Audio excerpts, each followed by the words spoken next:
l'histoire d'un roi. Et pour ce roi, tout va bien. Tout va très bien. Tout va trop bien. Et oui, parce que ce roi, il a tout. Il a tout ce qu'il veut. Il a le pouvoir, il a la richesse, il a un magnifique château, il a une belle femme, il a des enfants merveilleux, tout le monde lui obéit. Mais justement, à force d'avoir tout ce qu'on veut, eh bien, on s'ennuie. Et ce roi, eh bien, il s'ennuie. Oui, il s'ennuie. Alors il se demande un peu ce qu'il pourrait faire pour arrêter de s'ennuyer. Et un jour, il a trouvé. Alors il va voir sa femme, il dit « Écoute, je sais ce que je vais faire pour arrêter de m'ennuyer. Je vais aller jusqu'au bout du monde, là-bas, tout au bout. » Alors sa femme est un peu ennuyée, mais bon, elle sait bien qu'il faut laisser faire, quoi. Alors il prévient aussi ses enfants, il prévient ses domestiques, il prévient ses ministres.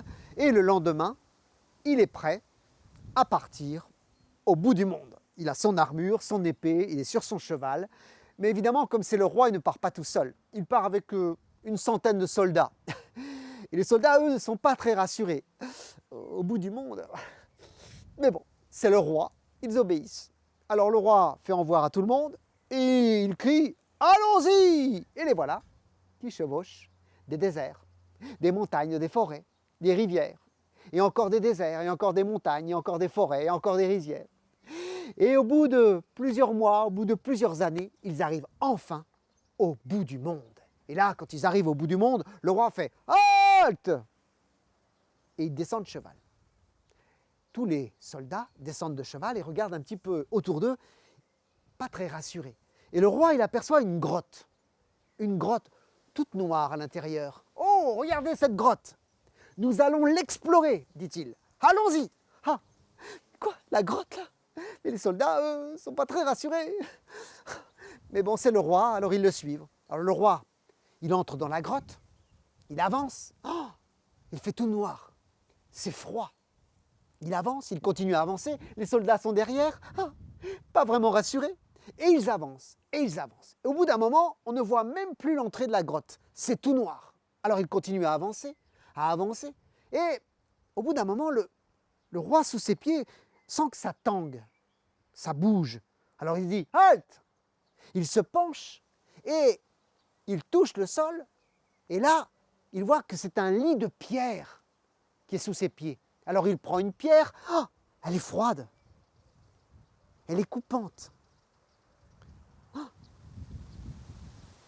Et au moment où le roi a la pierre dans les mains, on entend une voix terrible dans la grotte qui dit « Malheur! Malheur à ceux qui prendront une pierre! Ils le regretteront !» Alors le roi, qu'est-ce qu'il fait? Il jette sa pierre. « Ah, c'est bon, moi j'ai pas pris de pierre. » Mais la voix continue. Et la voix, elle dit « Malheur aussi à ceux qui ne prendront pas de pierre! Eux aussi, ils le regretteront. » Oh, alors là, les soldats sont fâchés. Ah, qu'est-ce qu'on va faire? Vous avez entendu la voix? Si on prend une pierre, on va le regretter. Si on ne prend pas de pierre, on va le regretter aussi. Alors qu'est-ce qu'on fait? Ah, c'est de votre faute, le roi. À cause de vous, on est là.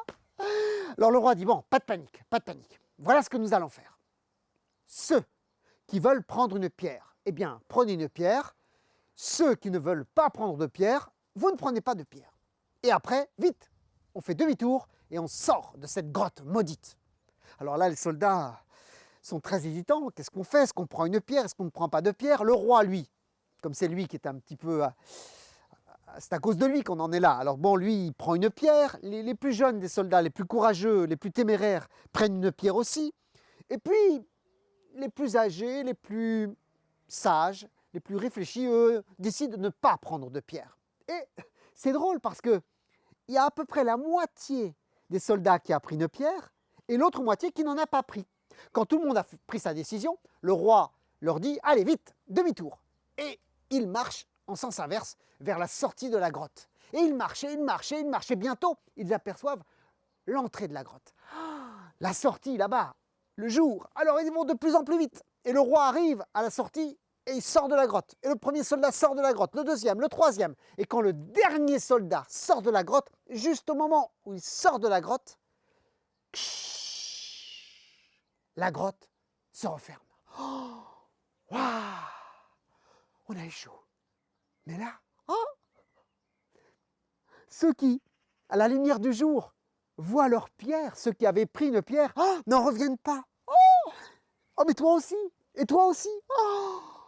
Ce sont des pierres précieuses, des diamants, d'une valeur inestimable. Et là, on se rend compte que le présage de la grotte se réalise. Car ceux qui n'ont pas pris de pierre, eh bien c'est vrai, ils le regrettent. Mais ceux qui ont pris une pierre, ils le regrettent aussi. Eh oui, parce que s'ils avaient su, ils en auraient pris plus.